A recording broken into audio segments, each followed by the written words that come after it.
Greetings, this is Scholar Saunders seeing what's current.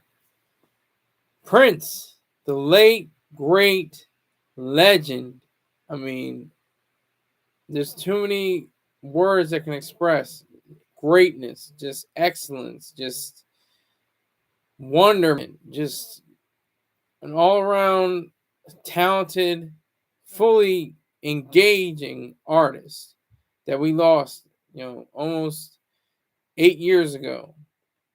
Um, he is inspiring so much that it seems that if you have the color have purple in your title and you're from the 80s, you're going to get extra room on the theater screens and on the theater stages. For now, the color purple film is being transcribed into a Broadway musical. So I think this is a good turn. I think this is a greedy turn. I think that people want to make, profit, and I'm saying this all in good standing. I'm saying this as a benefit. People should make money off his memory. He's not here. Who else is going to do it? They have to feed the baby. You have to feed the baby's minds. They didn't see Purple Rain. I didn't see all of Purple Rain. I've seen bits and pieces of it, but yeah, he just was so talented. He killed it on so many different fronts. The piano, the drums. He had pigeons in the studio for When Doves Cry, and they had actual credits on the album. And of course, he was an excellent guitarist. And that's shown in so many different ways, especially in the song "Why You Want to Treat Me So Bad," "Purple Rain" itself, his performance at the Super Bowl, his performance at the induction ceremony for I can't remember. It could have been Tom Petty or can't remember who exactly was the induction for, but he did the music, he did the guitar work, and it was just phenomenal. I mean, the guy was a dynamo.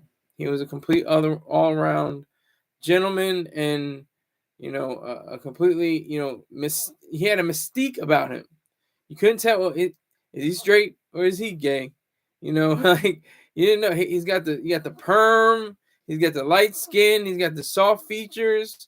He looked like a female in a lot of cases, but you knew better. You knew that he was a man, and his voice very baritone and like that. Then he could get to the high, the real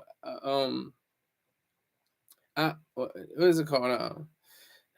The high notes that he could hit.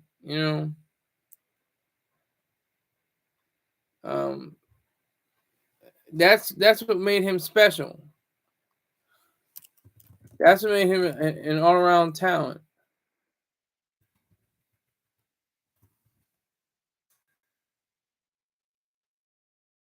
He makes him great. He could go from to falsetto in just a few minutes, in just a few bars.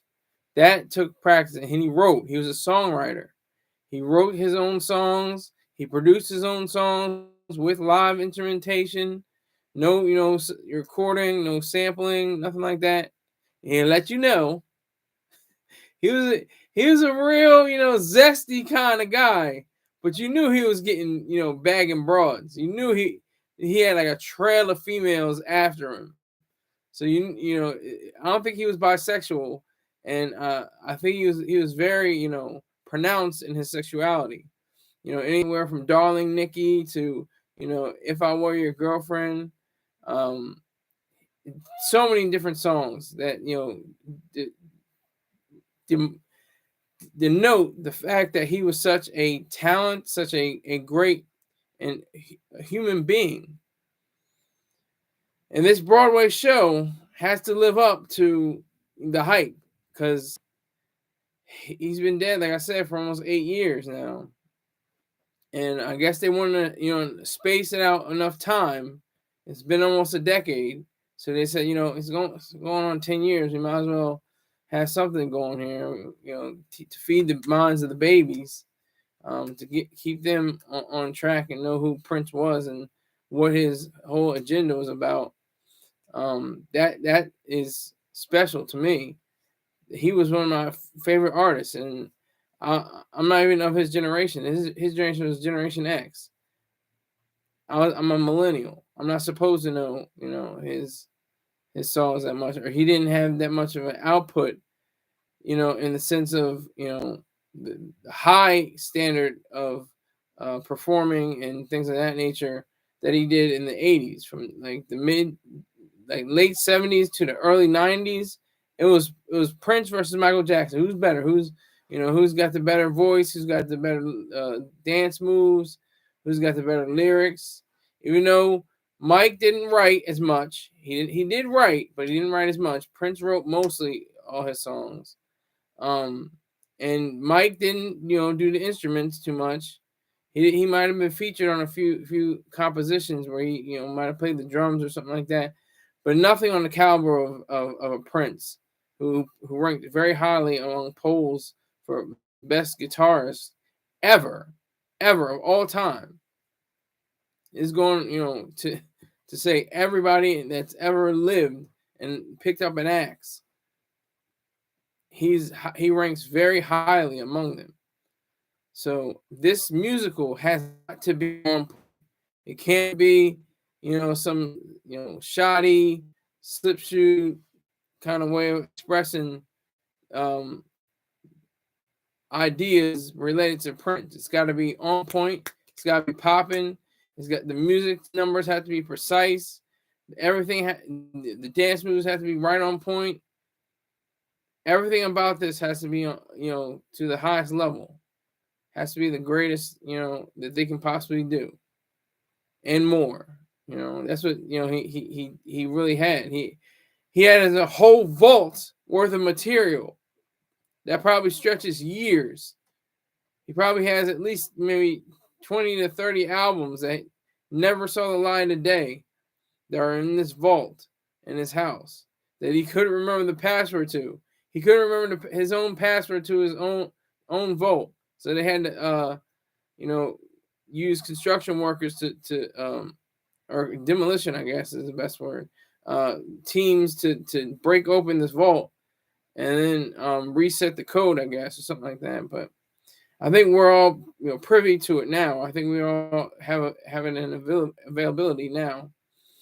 But at the time, he didn't know what the hell it was.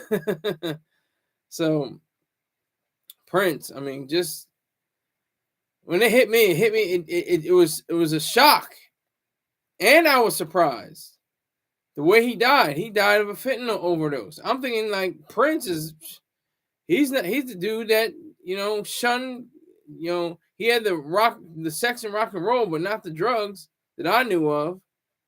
That's what shocked me. He was the dude with the pancakes and the grapes on the Chappelle show. That was based on a true story. He offered them pancakes for breakfast after he whooped them in a game of basketball. And asked if he wants some grapes. Then he just walked away, after he said the B word. But yeah, it's just an extraordinary talent. Just an extraordinary man. Sad that he didn't have children. He tried to have a child that was stillborn. He was married, I think, once, and I think they divorced or something like that. But for the most part, he lived in a heroic and extraordinary life.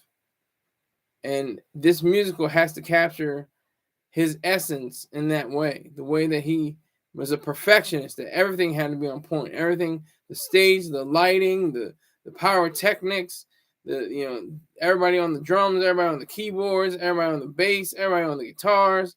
Everybody's got to be up to 112% at all times. And you can't slack. You can't.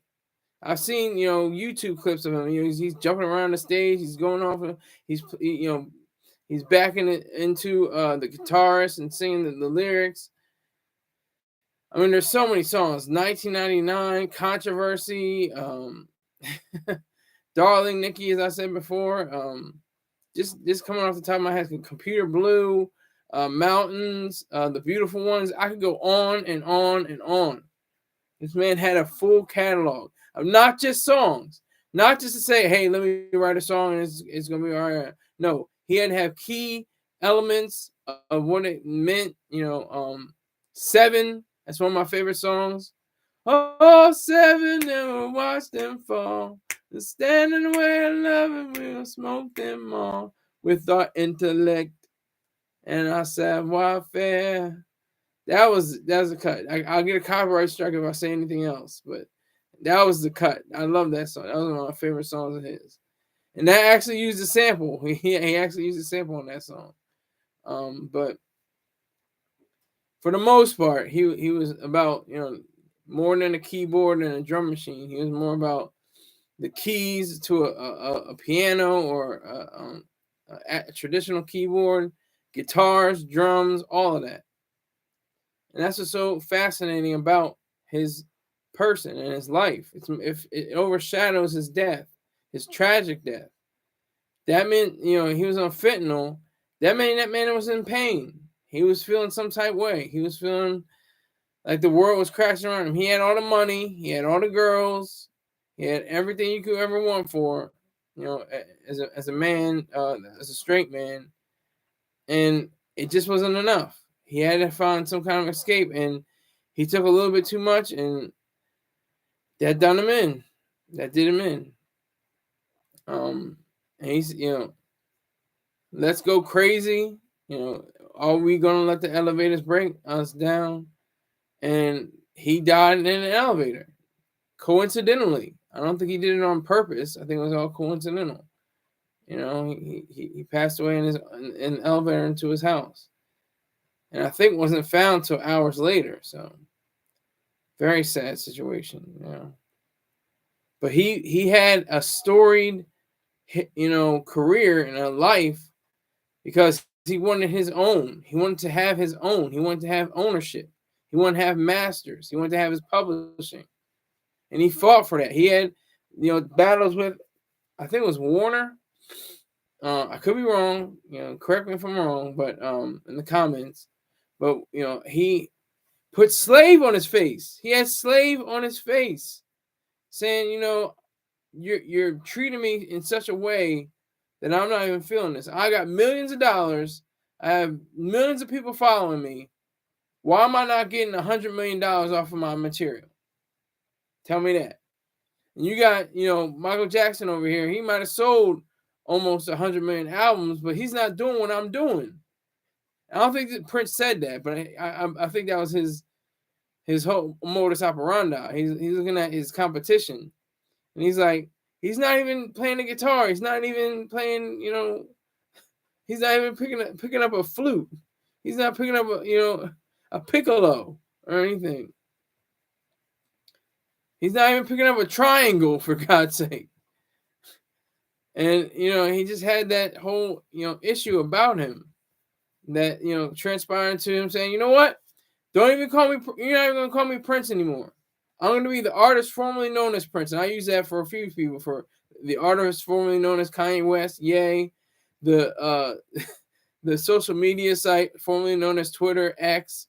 I use that in my broadcast, but that's what Prince was. Prince was the original. He was the originator of that. He just turned his name to a symbol, the love symbol they call it. And a lot of people, during different times, my favorite author, living author, a favorite fiction living author, Toure. He played a basketball game with Prince, and he lived up to the hype. This is before the Chappelle Show aired, and Prince is out there with his Nikes on. I mean, in the sketch they have him in high heels just for laughs, but he was actually that good in his high tops, not high heels.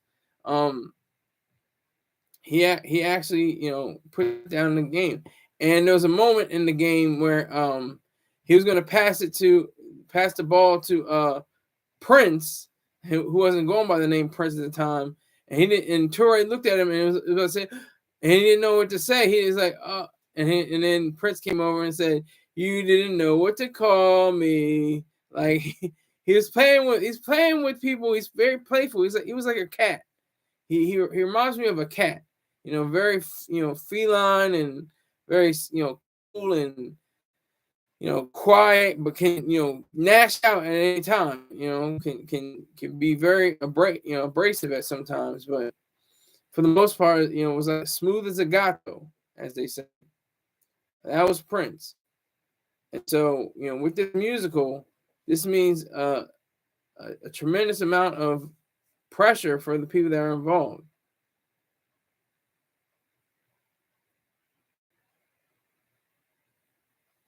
It said that Orin Wolf confirmed the 1984 rock musical film is being adapted for the Broadway stage. The project will be helmed by Liliana Blaine Cruz, who recently directed the acclaimed show The Skin of Our Teeth.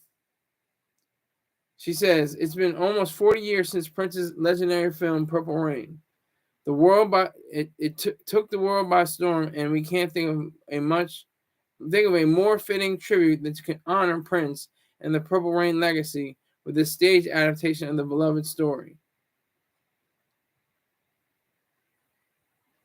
This is what L. Londell McMillan, chairman of the North Star Group, and Larry Mestel, a founder and chief executive of Primary Wave Music, said in a joint statement. Originally, the original movie, it set off box office, numbers. It was number one at the box office. I think he had number one album at the same time. And he won an Oscar for best musical score for a motion picture. So that's Prince's pedigree. That's his notion for creating great work. On stage, off stage, in the studio, and wherever he may be. He created something, of value and a purpose and meaning in everything he did. I think he was either a Jehovah's Witness or Seventh-day Adventist. I can't remember exactly if he was one or the other before, but I think he dabbled in, spirituality like that, or faith or mysticism like that. But that's his business. That was his business.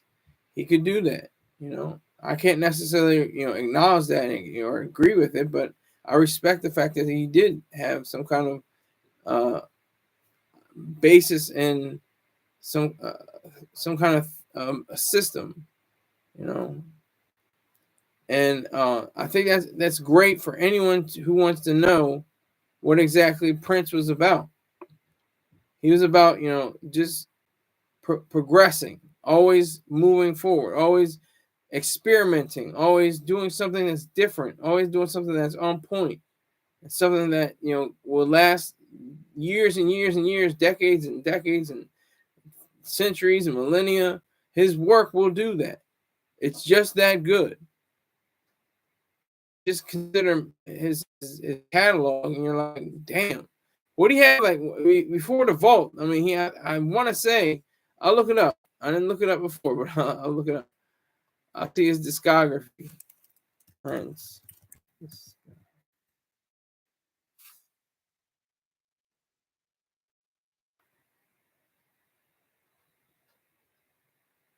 40 studio albums. Go to your favorite artist. Go to your favorite artist and ask how many studio albums they have.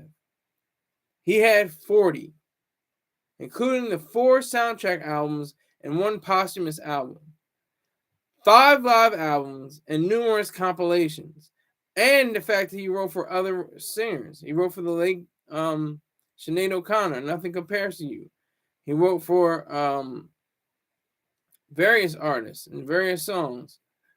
Let me see what this one is. Bangles, written by Prince. Manic Monday. He was a special cat. He had 100 million records sold worldwide, including 36.5 million certified units in the United States and over 10 million records in the United Kingdom. And that's another thing we got to talk about too.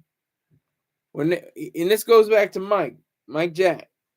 He announced when he was, before he died, He was announcing his This Is It tour. And where did he announce it? In the UK.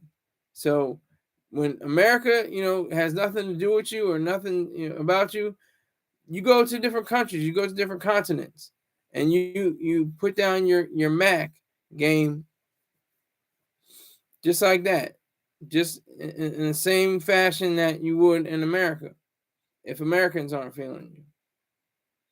So the world was feeling them. If the UK had 10 million hours, and there's not even that. I mean, that's a fraction of the people that actually live there. That's so it's a different set of people that are able to say that. That 10 million people sold. 10 million people got sold an album from Prince in UK. That's an achievement in itself. But Prince, he just took it. He just took the mantle. He took the ideas. He took the entire world by storm, to say a cliche. He completely revolutionized the way that artists are still fighting. They're still fighting for their publishing and their masters.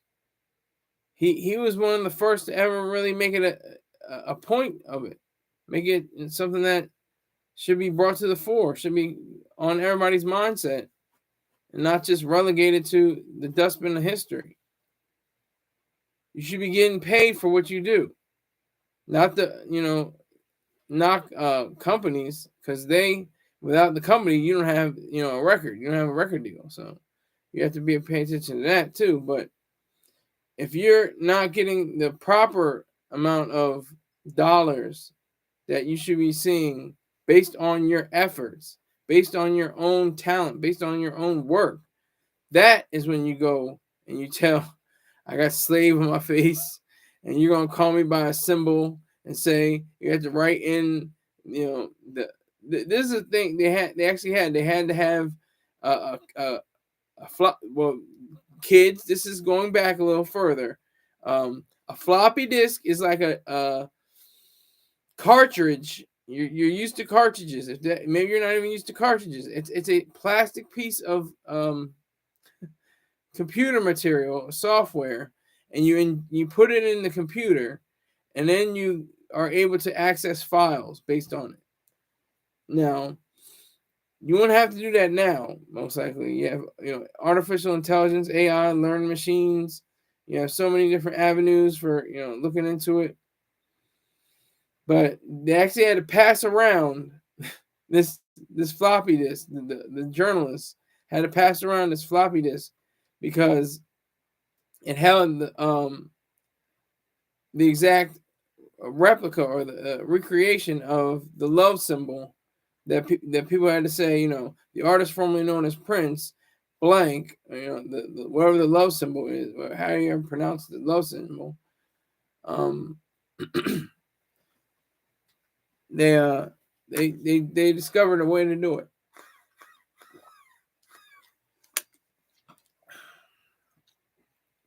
They found out a way to, disseminate, the information that was on that disk. Once again, kids, look up the floppy disk, okay? I know I don't get a lot of 18 and 34. They don't even count my 18 and 34. It goes 34 and 35 and above, and 48 and 52. That's my demographic. But it's just heavy. I mean, I remember the day when he died. It was just like, what? And then, like I said, my favorite author, he was very completely enamored and respectful of Prince, and part of his life, his whole soundtrack. He wrote a book about Prince. I Would Die for You. Toure. And he just said, I remember on the social network formerly known as Twitter, X, he said, it was Twitter at the time, it was X, he just said numb. That's all he wrote. He just put NUMB, numb. Because Prince was just that much of a figure, a figurehead, a colossal artist that was his main thing. He could be an artist. He was pretty good on the basketball court, being what 5'4", 5'5", something like that, and still a beast on the court as a point guard most likely. But yeah. So, but his forte was music, and he made some of the best music ever. You can laugh to, you can cry to, you can have sex to, you can bury your best friend to. That the word that comes into mind. Sometimes it snows in April. That's a very poignant song. Very very stirring song. That's very common for funerals and different memorial services. So you can do. I love the artists that could run the gamut. That can do all kinds of things. That can prepare music for any occasion, any and all occasions. That's what's so powerful to me. That's what so reaches in my soul and actually draws out whatever problems I may be facing, whatever anything that I may have. That's the key to me. That's my key. So Prince, this musical, it's got to be a point. It's got to respect the man's memory, at least. It's the color purple, Purple Rain, purple, Purple Ribbon All Stars. There's so many purples, but there's only one purple, high-heeled Prince, and that is Prince. He wasn't known to wear purple all the time, but it became part of his mystique. It became part of his idealism. It became part of his thought. And if I'm not mistaken, the Chrysler Building or the Empire State Building lit up purple the night he died. I could be mistaken, so correct me if I'm wrong, but I think they did that. I'm gonna look for it now.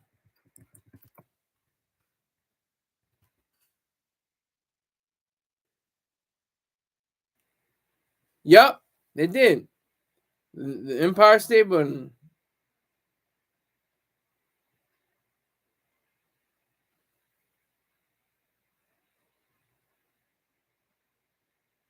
Okay, so they did. No, matter of fact, I take it back. Take it back. The Empire State Building did not light up because of Prince. It did not turn purple on the night of Prince's death. That's a fallacy. But either way, he's coming to New York. Either way, his words and music and his ideas are going to be on Broadway. So that's better than any light show that could ever been concocted or thought about. He just exemplified wonder, splendor, greatness, just excellence. Doing your best. That's what the best artists do. They do their homework. They put in the time. They do all kinds of different exercises and practice and practice and practice and practice perfectly. And then they come out with a finished product, and you're mesmerized. You're just blown away at how excellent and stellar it is. And then these last few seconds, I still have to ask: is Prince not classic rock? How does he not show up on the classic rock radio stations? I've been listening to WMGK for the past almost a decade or more. And I can't recall him ever having, even when he died, I don't think they even played any of his songs. They may have. I might have missed it. But they haven't played any songs since. And I have to say, Purple Rain is rock, classic rock. Why You Want to Treat Me So Bad is classic rock. So many other songs. So that's just my question. I've been wondering, and hopefully I'll find an answer. All right, speaking of answers, something I will not find an answer in is in Christ. I will never find an answer in Jesus, Jehovah, Yahweh, Yahshua, uh, whatever name you want to pronounce him. I will not find it in that at all. I went to church. That's why I'm wearing this. I usually wear my black shirt with the silver, but on Sundays I just wear whatever I wore to church. And it just is a galling sensation, just to know that all these minds, all these thoughts, all these people are here for one common goal, one idea to fellowship and commune with the mystical, with the faithful. That is extraordinary to me. That is very extraordinary. That revs my engine, because it gets me thinking, like, if we had, multiple, objectivist conference, or objectivist centers all over this land, would it to challenge the Christians and the Jews and the Muslims, but especially the Christians, because they still think, just like just like most things, we're not a democracy, we're a constitutional republic. This country was not founded on Christians. Look up the Treaty of Tripoli, Article 11. It will clearly delineate that we did not have any ideas related to Christianity. I'm just paraphrasing. There was nothing to do with Christianity in this country. Not even a little bit. Nothing to do with Christianity. So, people like to tie, America to Jesus and all these different things, and it just doesn't work. It's incompatible. Because there's life, liberty, and the pursuit of happiness, and there's the Bill of Rights, and there's all these different documents that we hold on to while we're a constitutional republic. The first right, freedom of speech. Where in the Bible is there anything that has to do with freedom of speech? The 10 Commandments, it says that you can have no God before me, or anything like, I'm paraphrasing, by the way, but no God before me, nothing, you have to obey your parents, you have to obey, you can't, there's some points that make sense, of course, but thou shalt not steal. But why thou shalt not? Thou shalt not, those are words for commands or demands. You're saying that I have to do this, or else I will be punished by a lake of fire and brimstone. No, that's improper. Commandments aren't part of morality.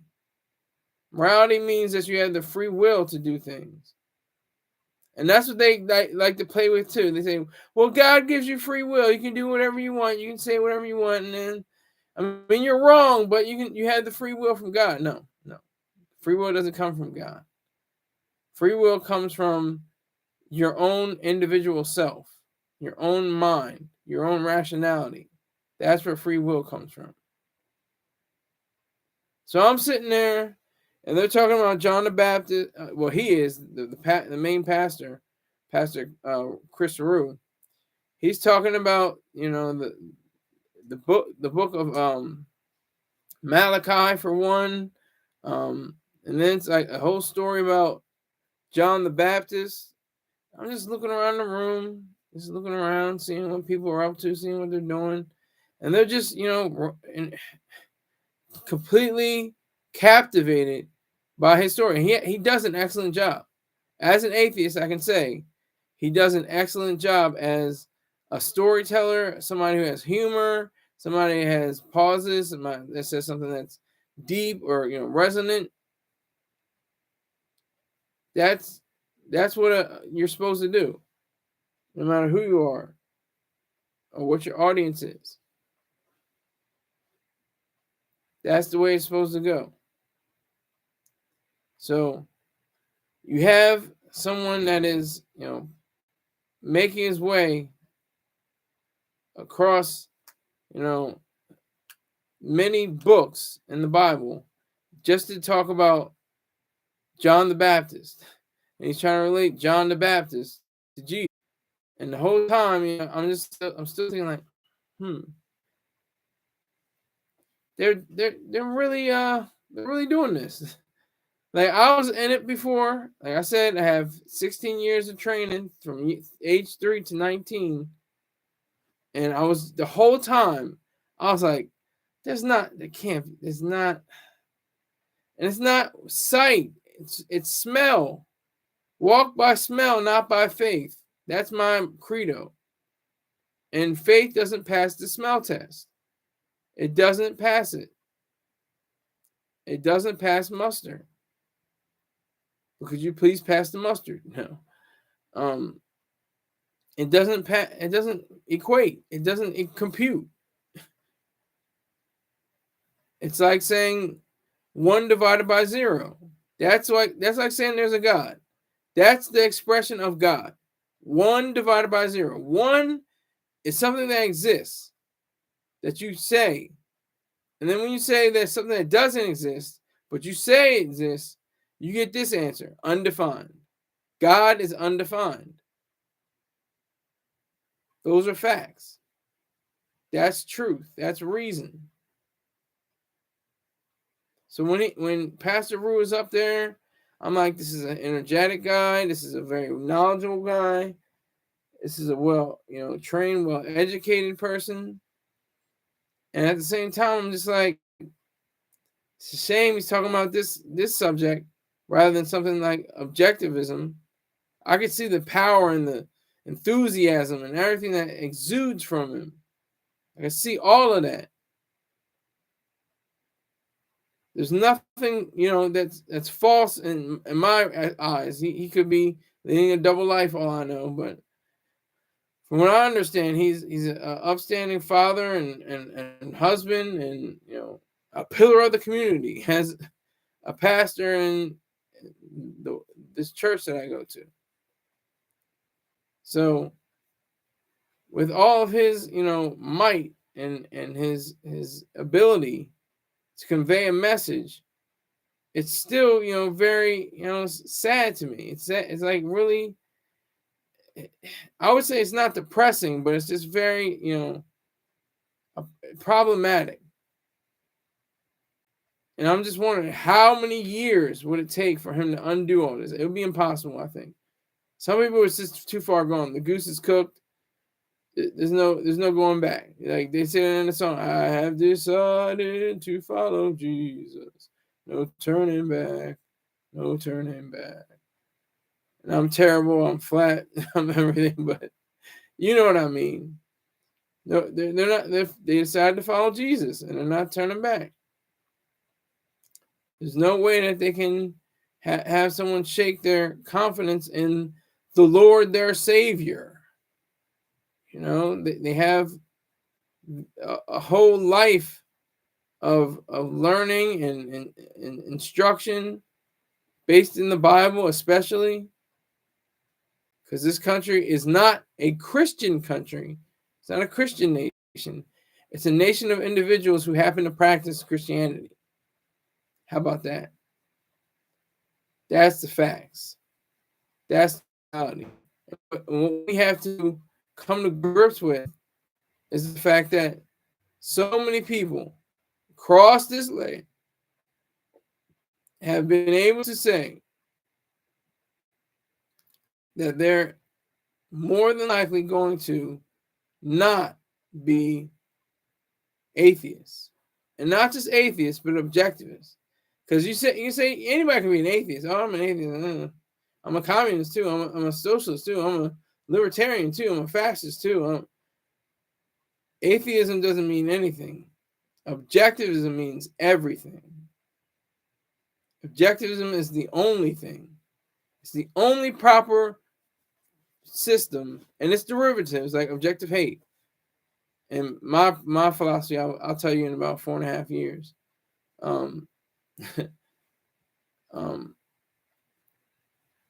It's the only one that says you are worth it. There's no bloody history. There's no bloody, idealism. There's no guy, tortured on a cross for your sins, not for his sins, by the way. Not for his anything he did wrong. He was a perfect being, according to Scripture.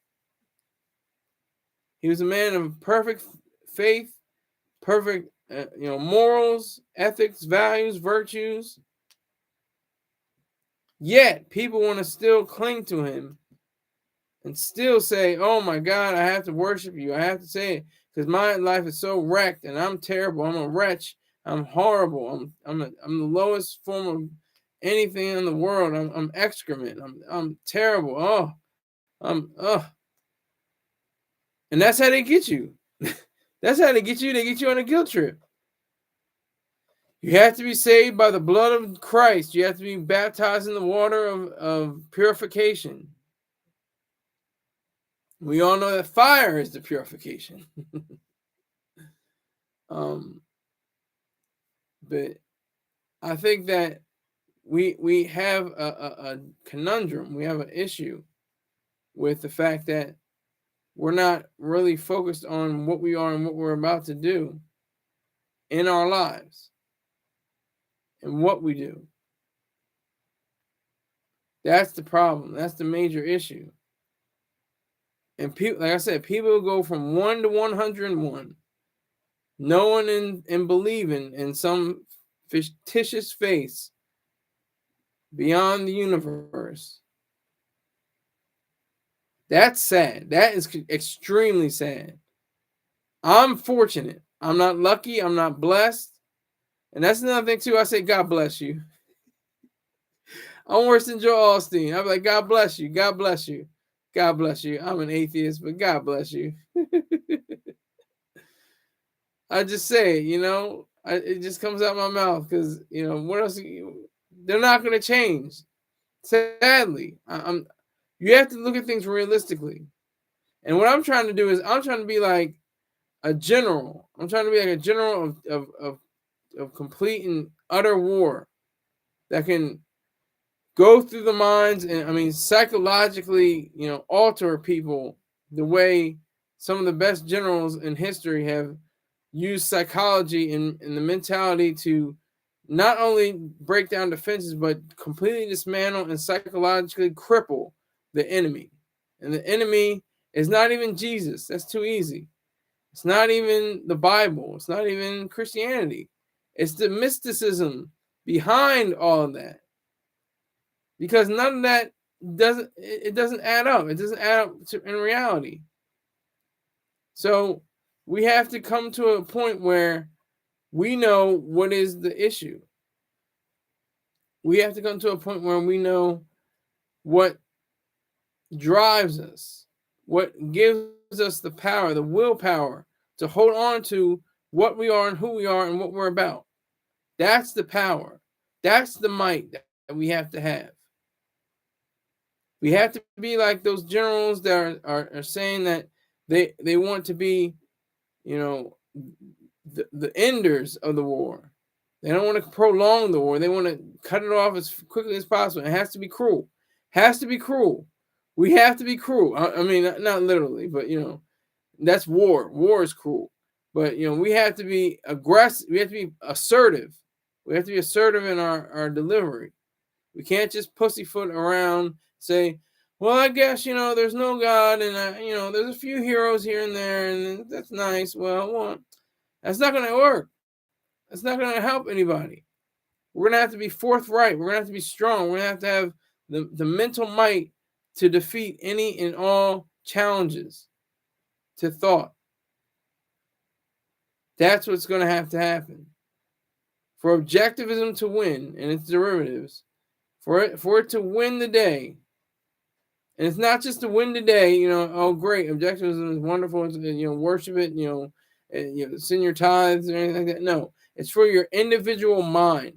It's to win one mind at a time, as Dr. Yaron Brooks says. One mind at a time. That's all we can do. And that's what happened to me. It took me, till The Virtue of Selfishness and Objective Hate at the age of 19. I read those books and I was floored. I was completely blown away and floored at the same time. It was amazing. I mean, the Objectivist Ethics. Are you kidding me? The 5 days of hate. The top 5 haters of all time. That was extraordinary to me. That was a rewarding experience. And I've had, just a few encounters with some objectivists. Been able to go to objectivist conferences. Hopefully, I'll be able to do that in the future. But that's where I am now. That's what I'm dealing with. That's the powers that have to go into fighting for reason, individualism, and capitalism. The people I saw today had to be what? I don't know.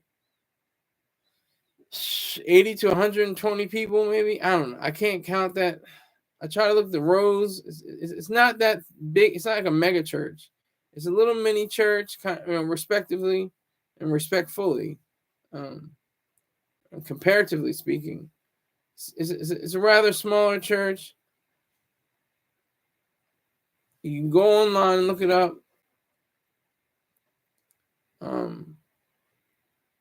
I think it's worth your time to go to churches, to go to mosques, to go to synagogues.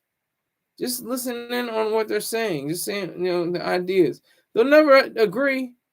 No imam, no rabbi, no pastor will ever agree completely on everything that is said. Never. It'll never happen. Put 3 of them in a room and they'll be like, well, you didn't. It's not exactly like that. I mean, it's respectfully. I mean, it's really about that. That's the way that it will go.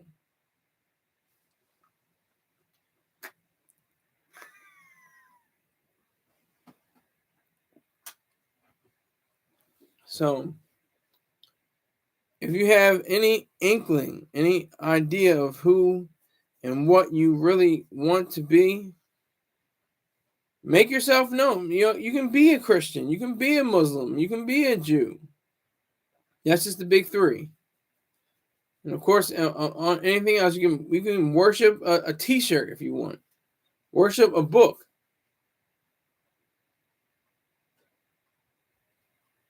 It's all up to you. It's all in your mind. It's all in your head. It's a head game. Pause. It's all about in your thoughts. That's what it comes down to. So, considering all the amount of people that are, mystified, led by, a fictitious spirit, this idea of the Holy Spirit, that's one thing that still, it would bother me, but I don't let it bother me. Is that Negroes, African Americans, colors, niggers, whatever name they're choosing today, foundational Black Americans,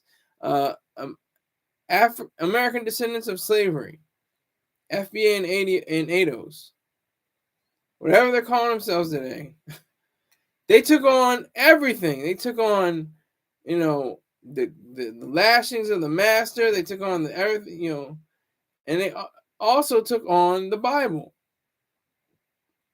Wonder why? Because Sunday they could get dressed up. They could go to a special place, a little church, a little tent, something like that. They can sing songs and read from the Bible. There was a clergyman that was learned, that could read, that could write.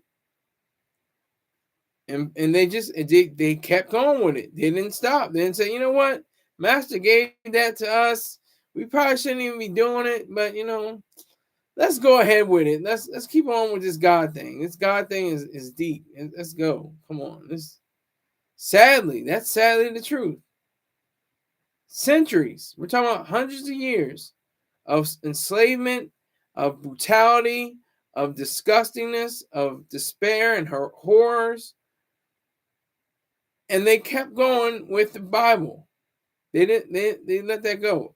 The great one, yes, a boss. 2 likes, one right now. I'm not gonna hit you up for money, but you know that up there is my cash app. That's all I'm gonna say. Yeah, so African Americans, whatever they want to call themselves, Black Americans, they had everything going for them because they had totally different religions, and when they came over on boats, they had Islamic faith, they had faiths of different spirits and different gods that they worshiped. And the master said, "Oh no, you're not going to do that. You're going to be a Christian slave. You're going to be Christian property of mine. You're gonna learn the good word." The great one says, "The white man twisted the scriptures, but the truth is Christ is a so-called black man." I don't. It's like the artist formerly known as Kanye West said, "I'm not here to argue about his facial features and he that convert atheists into believers. I'm an atheist, and I'm not here to convert anybody. But I'm not here to crusade that.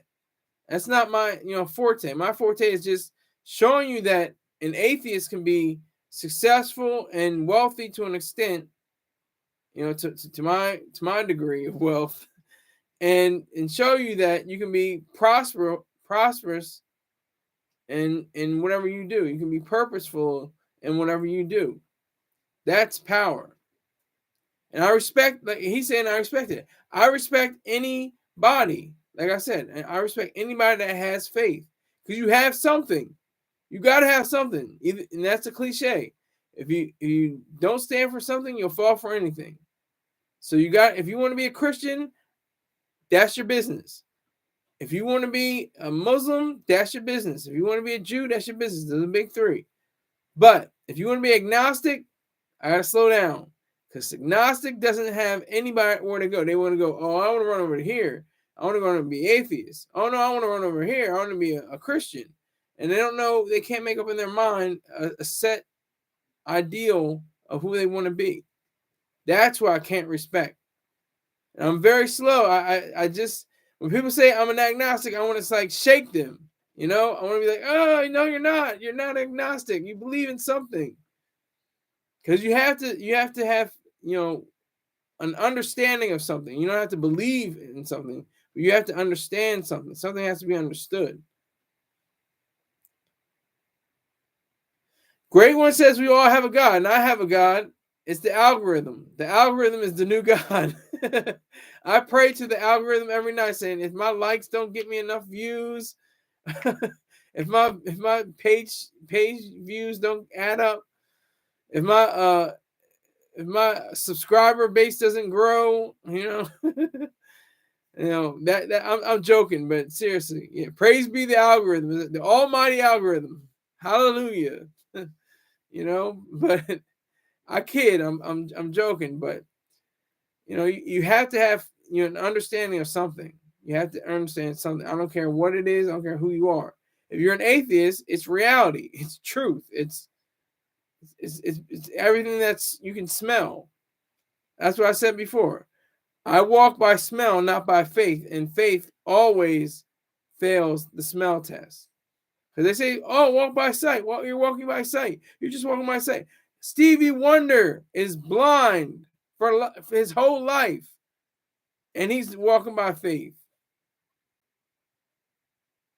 I have eyesight. I have terrible eyesight. I have to use contacts, but it's not about sight. It's not even about smell. But I'm just using it as a cute way of saying, because people always say, "Oh, you shouldn't walk by sight."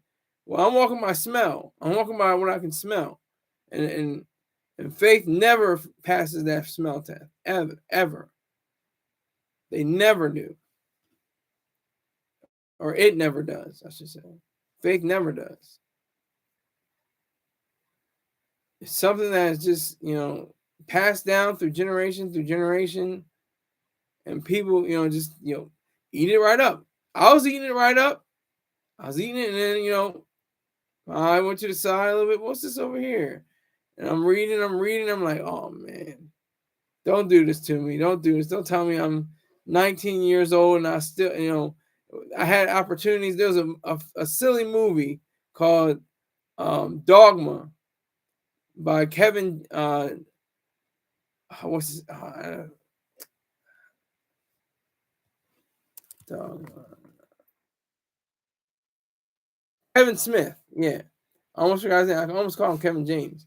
Kevin Smith has a goofy, funny, smart movie with everyone from Chris Rock, Salma Hayek, Ben Affleck, Matt Damon, uh, just to name a few, and Alanis Morissette. It's such a great movie. It's such a very good movie. It's just a wonderful movie for anybody that's questioning and wondering who they are. Rick James steps in the room. They're talking about you, Rick James, saying that you're a Bati boy. They're saying that you like it from the bottom.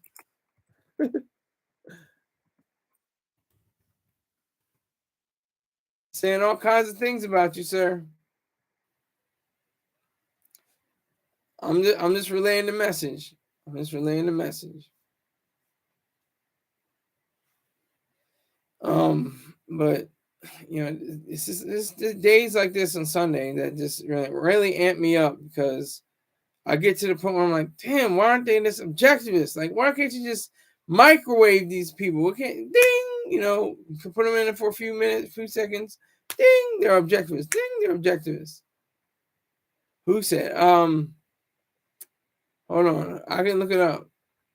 No, not BS.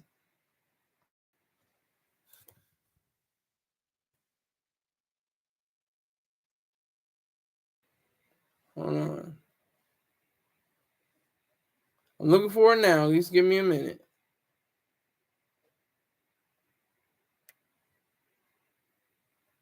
Give me one moment.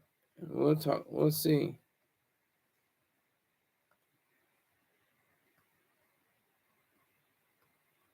I'm looking it up right now. His name is NARC. It's at NARC FREEO. Or I think it's O or 0 or something like that. I can't tell if it's an O or 0. I think it's an O.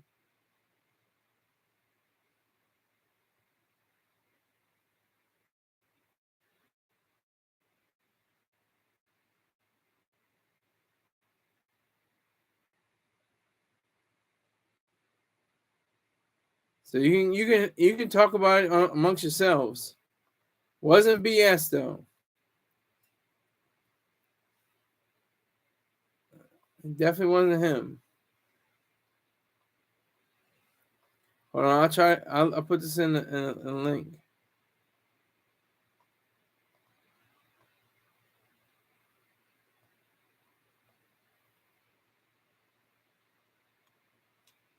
Looking for him right now. Hold on. Stand by. There, that's who you want to talk to. He tried to, get into my mail. You guys can hash it out. But yeah, so I get excited every time I go to church because I just like to think. I just like to think of, wow, what if all these people knew about Ayn Rand and her philosophy of objectivism and followed it and integrated it and applied it to their lives? What if that happened? How far could that go? How would their lives be changed? Maybe forever, maybe never. But I would just like to see at least one person say I'm an objectivist, saying that, and not just make it dogmatic like the movie Dogma, like saying you have to be an objectivist or else. It's like use your mind, use your brain, use your thoughts. Just be convinced, just be persuaded to be an objectivist. That's the best way to go. To not have it forced upon you, to not have it amongst your ideas as a human being, to be your own person and to think on your own terms. That, my friends, ladies and gentlemen, is the definition of being a real human being. I'd like to thank the great one, Rick James, and anybody else out there in rebroadcast land. I got a few likes, 3 likes to be exact. Some people came in, maybe 3 or 4, something like that. But it's going to go up to double digits by the end of the night, I know.